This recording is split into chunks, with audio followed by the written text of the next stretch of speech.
오늘 은혜 받을 말씀은 데살로니가 전서 5장 11절입니다. 그러므로 피차 권면하고 서로 덕을 세우기를 너희가 하는 것 같이 하라. 아멘. 오늘은 빛과 어둠의 대결이라는 주제를 가지고 함께 은혜를 나누도록 하겠습니다. 데살로니가 전서 5장에서 바울은 그리스도의 재림과 종말의 시기에 대해 말하고 교회의 구성원들에게 어떻게 살아야 하는지를 지시하고 권면합니다. 데살로니가 교회는 예수 그리스도를 믿는 새로운 성도들로 이루어진 교회였습니다. 그러나 몇몇 구성원들은 그리스도의 재림이 임박하다는 사실에 혼란과 불안을 느끼고 있었습니다. 바울은 그들에게 하나님의 계획과 재림에 대해 설명하면서 사랑과 동심으로 서로를 돕고 지지하며 힘을 실어 주어야 한다고 권고하였습니다. 첫째로 바울은 그리스도의 재림에 대한 약속과 중요성을 강조합니다. 그는 데살로니가 교회에게 그리스도가 완전한 영광으로 재림할 것이며 그때에는 그리스도를 기다리고 있는 믿는 자들과 함께 영원한 생명과 영광을 누릴 것이라고 전합니다. 이것은 믿는 자들에게 큰 소망과 용기를 줍니다. 둘째로 바울은 종말의 시기에 대한 권고와 권면을 제시합니다. 그는 그 시기에는 거짓 선지자들과 미혹된 가르침들이 나타날 것이며 사람들은 진리를 버리고 거짓으로 속이는데 휘말릴 것이라고 경고합니다. 바울은 교회 구성원들이 그리스도의 진리에 근거하여 굳게 서야 하고 그리스도의 재림을 기다리며 하나님의 말씀을 준수해야 한다고 권면합니다. 데살로니가 전후서에서 바울이 그리스도의 재림과 종말의 시기에 대해서 말한 부분은 많은 성경 구절에서 나타나고 있습니다. 예를 들어 바울은 데살로니가 5장 7절 말씀에서 1장 7절 말씀에서 환난을 받는 너희에게는 우리와 함께 안식으로 갚으시는 것이 하나님의 공이시니 주 예수께서 자기의 능력의 천사들과 함께 하늘로부터 불꽃 가운데로 나타나실 때에 아멘. 데살로니가 전서 5장 5절 말씀에서 너희는 다 빛의 아들이요 낮의 아들이라 우리가 밤이나 어둠에 속하지 아니하나니 아멘. 그의 가르침은 그리스도의 재림에 대한 소망과 경계 그리고 우리가 어떻게 살아야 하는지에 대한 지침을 포함하고 있습니다. 바울도 데살로니가 교회에 주님의 재림의 시기와 종말을 열심히 설명하였습니다. 여러분, 마지막을 살아가고 있는 우리는 지금 현재 요한계시록에 있는 종말의 여정에 대해서 얼마나 알고 있을까요? 그저 막연하게 종말이 오는 건가? 라고 안일하게 생각하고 아무 생각 없이 세상에 떠밀려 살아가고 있지는 않는지요? 종말에 대한 이야기는 많은 이들에게 불안과 두려움을 불러일으킬 수 있으며 종종 모호하거나 복잡하게 느껴질 수도 있습니다. 요한계시록은 성경의 마지막 책으로 그 중에는 종말에 관한 다양한 시상과 예언이 기록되어 있습니다. 이 책은 다분히 상징적이고 비유적인 표현들로 이루어져 있기 때문에 해석이 다소 어려울 수도 있습니다. 천년왕국에 대하여 여러 가지 학설이 나누어지는데 먼저 무천년설은 문자적 천년을 부정하고 상징적 영적으로 해석하는 입장이고 후천년설은 천년왕국이 그리스도의 재림보다 앞선다는 주장입니다. 전천년설은 문자 그대로 예수께서 천년왕국 이전에 재림하신다는 학설입니다. 주대교에서는 이 전천년설을 정통교리로 받아들이고 있습니다. 한편 천년왕국 이전에 그리스도의 재림이 있을 것이라고 주장하는 전천년설은 대환란을 기준으로 삼아 대환란 전 재림은 세대주의 전천년설, 대환란 후 재림은 역사적 전천년설로 나누어집니다. 오늘 우리는 세대주의 전천년설 입장에서 요한계시록에 말하는 종말의 여정을 가볍게 알아보도록 하겠습니다. 첫 번째는 재난의 징조입니다. 재난의 징조는 성도와 불신자 모두에게서 나타날 수 있는 사건들입니다. 이러한 징조들은 성경에서의 징조는 종말의 도래와 하나님의 신앙이들에게 경고와 준비를 요구하는 의미가 있습니다. 마태복음 24장 6에서 7절 12, 24절 말씀에 난리와 난리 소문을 듣겠으나 너희는 삼가 두려워하지 말라. 이런 일이 있어야 하되 아직 끝은 아니니라. 민족이 민족을 불법이 성함으로 많은 사람의 사랑이 식어지리라. 나라가 나라를 대적하여 일어나겠고 곳곳에 기근과 진이 있으리니 거짓 그리스도들과 거짓 선지자들이 일어나 큰 표적과 기사를 모여 할 수만 있으면 택하신 자들도 미혹하리라. 아멘.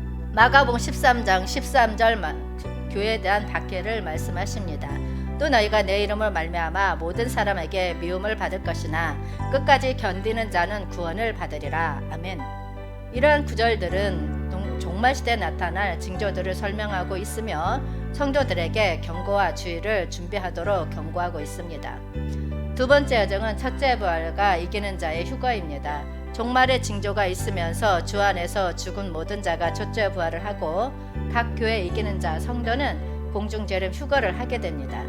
고린도전서 15장 20절 말씀에 그러나 이제 그리스도께서 죽은 자 가운데서 다시 살아나사 잠자는 자들의 첫 열매가 되셨도다. 아멘. 데살로니가전서 4장 17절 말씀에 그 후에 우리 살아남은 자들도 그들과 함께 구름 속으로 끌어올려 공중에서 주를 영접하게 하시리니 그리하여 우리가 항상 주와 함께 있으리라. 아멘. 이러한 성경 구절들은 첫째 부활과 관련된 내용을 설명하며 예수 그리스도의 부활, 성도들의 이기는 자의 공중재림, 휴거 등을 다루고 있습니다. 이는 종말론적 시대에 대한 예언과 하나님의 계획에 관련된 중요한 사건들입니다. 세 번째 여정은 7년 혼인잔치와 7년 대환란입니다. 요한계시록 19장 7에서 8절 말씀에서 우리가 즐거워하고 크게 기뻐하며 그에게 영광을 돌리세 어린 양의 혼인계약이 이르렀고 그의 아내가 자신을 준비하였으므로 그에게 빛나고 깨끗한 세마포 옷을 입도록 허락하셨으니 이 세마포 옷은 성도들의 옳은 행실이로다. 아멘. 7년 혼인잔치는 주 안에 죽은 모든 자가 이기는 자가 공중 재림 휴거한 후 지상에서 치르는 7년 잔치를 말합니다. 이는 예수 그리스도와 그의 교회의 결합을 의미하며 이는 천년왕국의 시작을 표현하는 사건입니다. 7년 대환란은 예수 그리스도의 재림 후 일어난 일련의 사건들을 포함하는 종말론적인 개념입니다. 대환란의 시작은 예수 그리스도의 재림 후 세계적인 전쟁인 세계 3차 대전으로 시작될 것으로 예상됩니다. 성경은 세계적인 전쟁과 관련하여 다양한 예언을 제시하고 있지만 구체적인 세계 3차 대전에 대한 명확한 언급은 없습니다. 요엘서 3장 9에 10절 말씀에 너희는 모든 민족에게 이렇게 널리 선포할지어다. 너희는 전쟁을 준비하고 용사를 격려하고 병사로 다 가까이 나와서 올라오게 할지어다. 너희는 보습을 쳐서 칼을 만들지어다. 낫을 쳐서 창을 만들지어다. 약한 자도 이르기를 나는 강하다 할지어다. 아멘. 이 구절은 여호와께서 열국들을 동원하여 전쟁을 일으키고 그들을 심판의 골짜기로 이끌어 내려가게 할 것임을 예언하고 있습니다. 대환란 동안에는 유대인들이 제3성전을 건립하게 될 것으로 예상됩니다. 제3성전은 다니엘서와 마태복음에서 예언되었으며 유대인들의 종교적인 중심지로 묶여 복귀할 것으로 여겨집니다. 다니엘 9장 27절 말씀에 그가 장차 많은 사람들과 더불어 한 이래 동안의 언약을 굳게 맺고 그가 그 일의 절반에 제사와 예물을 금지할 것이며 또 포악하여 가증한 것이 날개를 의지하여 설 것이며 또 이미 정한 종말까지 진노가 항파하게 하는 자에게 쏟아지리라 하였느니라 하니라. 아멘. 동서전쟁 후에 적그리스도가 출현합니다. 동서전쟁은 동반자들과 적들 간의 대립을 나타내며 이후에는 적그리스도라 불리는 인물이 나타나 대립을 일으킬 것으로 예언되고 있습니다. 이 인물은 예수 그리스도를 모방하며 오해를 일으키고 사람들을 유혹할 것으로 전해집니다. 이후 7년 평화조약이 맺어집니다. 대환란 중에는 7년 동안의 평화조약이 성립될 것으로 예언되고 있습니다. 이 평화조약은 이스라엘과 다른 국가들 간의 협정으로 예언된 시간 동안 일정한 평화와 안정을 제공할 것입니다. 또한 두 증인이 활동을 합니다. 대환란 기간 동안에는 두 증인이 나타나서 예언과 표적을 통해 사람들에게 하나님의 말씀을 전할 것으로 예언되어 있습니다. 이 두 증인은 예수들의 교회를 대표하는 대표적인 인물로 여겨집니다. 이후로 유대인의 회개와 회복이 이루어집니다. 대환란 시기에는 유대인 중 많은 사람들이 회개하고 신앙으로 돌아올 것으로 예상됩니다. 이는 예언된 시대의 유대인들의 회복과 복원을 의미하며 이스라엘에 대한 하나님의 약속이 이루어짐을 상징합니다. 지금까지는 전 3년 반 대환란에 대한 내용이었습니다. 후 3년 반은 대환란 기간 동안에 후반부를 가리키며 다양한 예언적 사건들이 일어나는 시기입니다. 후 3년 반 동안 성경에 기록된 주 증인이 나타나 예언적 사건을 일으키며 순교하게 됩니다. 이들은 하나님의 말씀을 전파하며 진리를 증가하는 역할을 수행합니다. 동시에 유대인 중 14만 4천 명은 보호와 휴거를 받는다고 예언되어 있습니다. 이들은 대환란 시기에 하나님께 속한 예비된 구름으로 간주됩니다. 요한계시록 11장 3절 말씀에서 내가 나의 두 증인에게 권세를 주리니 그들이 굵은 베옷을 입고 1260일을 예언하리라. 아멘. 후 3년 반 동안 유대인과 세계적인 국가 또는 지도자들 간의 평화 조약이 파기될 것으로 예언됩니다. 이로 인해 유대인들은 적대적인 상황과 공격을 경험하게 됩니다. 대환란 기간 동안 성경에 기록된 짐승이라 불리는 권세를 가진 인물이 나타나며 사람들에게 자신의 표를 받아야 하며 그를 숭배한다고 요구할 것으로 예언됩니다. 이는 신앙적 자유와 성경적 원리에 대한 반하는 것으로 여겨집니다. 후 3년 반 동안 하나님을 거부하는 사람들 중에서 일부는 순교자로서 목숨을 바치거나 회개하여 하나님을 따르게 될 것으로 예언됩니다. 동시에 순교한 성도들은 부활하여 영광을 얻게 됩니다. 후 3년 만에 마지막 부분에는 아마겟돈 전쟁이 일어날 것으로 예언됩니다. 이 전쟁은 성경에 따르면 예수 그리스도와 그를 따르는 군대들이 아마겟돈의 세력과 싸워 이기게 되는 사건입니다. 이를 통해 사단은 결박되고 천년왕국의 시작으로 향하는 하나님의 계획이 이루어질 것입니다. 요한계시록 17장 14절 말씀에 그들이 어린 양과 더불어 싸우려니와 어린 양은 만주해 주시어 만왕의 왕이심으로 그들을 이기실 터이요 또 그와 함께 있는 자들 곧 부르심을 받고 택하심을 받은 진실한 자들도 이기리로다. 아멘. 이런 사건들은 대환란 기간 중에 후 3년 반에 일어날 것으로 예언되어 있습니다. 네 번째는 천년왕국 시대입니다. 그리스도의 재림의 아마겟돈 전쟁의 승리와 함께 천년왕국이 시작됩니다. 이 시대에서는 새 예루살렘 성이 하늘에서 내려와 이 땅에 세우게 됩니다. 이곳은 그리스도와 첫째 부활에 참여한 사람들이 공동 왕으로 통치하며 이스라엘의 제사장 역할을 하는 국가입니다. 아마겟돈 전쟁 동안 이스라엘을 도와준 국가들도 구원을 받아 천년왕국에서 새 예루살렘 시민으로 함께 행복하게 지내게 됩니다.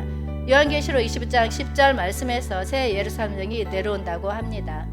성령으로 나를 데리고 크고 높은 산으로 올라가 하나님께로부터 하늘에서 내려오는 거룩한 성 예루살렘을 보이니. 아멘. 요한계시록 20장 4, 6절 말씀에서는 첫째 부활에 참여한 사람들의 통치가 이루어짐을 말씀하고 있습니다. 그들의 이마 손에 그의 표를 받지 아니한 자들이 살아서 그리스도와 더불어 천년 동안 왕노릇하니 그들이 하나님과 그리스도의 제사장이 되어 천년 동안 그리스도와 더불어 왕노릇하리라. 아멘. 요한계시록 21장 24절 말씀에서는 국가들의 구원을 말하고 있습니다. 만국이 그 빛 가운데로 다니고 땅의 왕들이 자기 영광을 가지고 그리로 들어가리라. 아멘. 요한계시록 20장 2절에서는 사단의 결박을 말하고 있습니다. 용을 잡으니 곧 옛뱀이요 마귀요 사단이라 잡아서 천년 동안 결박하여. 아멘. 천년왕국의 설명과 예언을 제공하며 하나님의 계획이 이루어질 때까지의 기한 동안의 상황을 나타냅니다. 천년왕국은 하나님의 은혜와 평화가 가득한 시기로서 사단의 유혹과 죄의 영향이 없는 성스러운 시대를 나타냅니다. 다섯 번째는 곡과 마곡의 전쟁입니다. 요한계시록 20장 7절에서 8절 말씀에서 천년이 참에 사단이 그 옥에서 놓여 나와서 땅의 사방 백성 곧 곡과 마곡을 미혹하고 모아 싸움을 붙이리니 그 수가 바다의 모래 같으리라. 천년왕국의 말기에 일어나는 곡과 마곡의 전쟁에 대한 예언입니다. 전쟁이 가득 찬 후 사단은 무저갱에서 풀려나와 땅의 네 모퉁이에 곡과 마곡으로 가서 악인들을 모으고 싸웁니다. 이 전쟁에서 사단은 결국 하나님의 권능으로 패배하게 되며 악인들은 부활을 맞게 됩니다. 곡과 마곡의 전쟁은 천년왕국의 종막을 상징하며 사단의 마지막 저항과 하나님의 최종 승리를 나타냅니다. 이를 통해 하나님의 계획이 최종적으로 완수되는 모습을 그려집니다. 여섯 번째는 백보자 심판이 있습니다. 요한계시록 20장 11절 말씀에서 또 내가 크고 흰 보좌와 그에 앉으신 이를 보니 땅과 하늘이 그 앞에서 피하여 간데 없더라. 아멘. 백보자 심판의 심판장은 예수 그리스도시며 크고 흰 보좌에 앉으며 심판을 집행합니다. 이 심판은 새로운 하늘과 새로운 땅의 시작이 동시에 일어납니다. 백보자 심판에서 상급 심판과 심판으로 구분하고 있습니다. 상고 심판은 하나님과 예수 그리스도 따르고 있는 믿는 자들에게 주어지며 그들은 새하늘과 새 땅에서 영원한 생명을 누릴 수 있습니다. 형벌 심판은 악을 행하고 하나님의 사랑과 권면을 거절한 자에게 주어지며 그들은 지옥의 영원한 불못에 던져지게 됩니다. 이는 영원한 구속에서 멀리 떨어진 곳으로서 영원한 형벌과 분리를 의미합니다. 백보자 심판은 계시록 20장에서 상세히 기술되어 있으며 하나님의 의로운 심판과 영원한 결박을 의미합니다. 지금까지 전천년 세대주의한 종말의 여정을 알아보았습니다. 종말은 우리의 모든 것이 끝나고 새로운 창조와 영원한 실현이 이루어질 때를 의미합니다. 이는 우리에게 큰 희망을 안겨줍니다. 종말은 고통과 악이 제거되고 공의와 사랑이 승리하는 순간입니다. 이것은 하나님의 약속이 이루어지는 때입니다. 우리들은 종말의 여정에서 불안과 두려움을 느끼기 쉽지만 우리에게는 희망과 안정을 주는 이유가 있습니다. 우리는 예수 그리스도의 재림을 통해 새로운 세상의 시작을 기대할 수 있습니다. 예수 그리스도는 십자가에서 우리의 죄를 대신 지고 부활하여 영원한 생명과 구원의 길을 열어주셨습니다. 또한 종말의 여정은 우리에게 하나님의 뜻과 계획이 이루어질 때임을 상기시켜 줍니다. 하나님은 그의 약속을 지키시며 온전하게 완수하실 것입니다. 그러므로 우리에게 종말의 여정을 통해 하나님의 신실하심과 진실성을, 사랑을 더욱 깊이 이해하고 믿을 수 있습니다. 이 본문에서 먼저 피차 권면하라는 구절은 서로를 권면하고 용기를 주며 격려하는 중요성을 강조합니다. 우리는 종말의 시기를 맞이하고 있습니다. 우리는 하나님의 사랑과 은혜를 받아 함께 이 도를 걸어가고 있습니다. 우리는 함께 교회 내에서 하나님을 섬기는 신앙 공동체로서 모여 있습니다. 어려움이 닥쳤을 때 우리는 서로를 붙들고 지지해야 합니다. 때로는 우리가 힘들고 지칠 때가 있습니다. 하지만 이는 우리가 함께 이기기 위한 동행자들이 있음을 상기시키는 시기입니다. 그러므로 우리는 서로에게 피차 권면하고 용기를 주어야 합니다. 우리가 함께 강한 공동체로 성장하고 하나님의 사랑과 권능으로 서로를 격려하며 지지할 때 우리는 성공적으로 종말의 여정을 걷게 될 것입니다. 두 번째로 서로 덕을 세우기를 너희가 하는 것 같이 하라는 우리는 예수 그리스도의 모습을 따르며 서로를 성장시키고 성도로 세우는 것의 중요성을 강조합니다.